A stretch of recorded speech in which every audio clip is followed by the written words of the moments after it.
आधार card हे तपशील अचूक असावा याकरता आज सरकारच्या वतीने 5 ते 15 वर्ष वयोगटातील मुलांसाठी मोफत बायोमेट्रिक अपडेट मोफत करण्यात येणार आहे।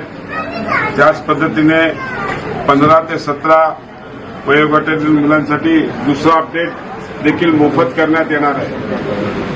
त्याच्या मागचा उद्देश एकच आहे की प्रत्येक मुलांकडे आपलं स्वतःचं बायोमेट्रिक अप्रूव्ड आधार कार्ड असावं आणि आज सरकारच्या वतीने ही जी स्कीम राबवली जाते, मी सर्व आधार कार्ड सेंटर्सना विनंती करीन की बालकांचा फॉलोअप करून आपण हे केलं पाहिजे।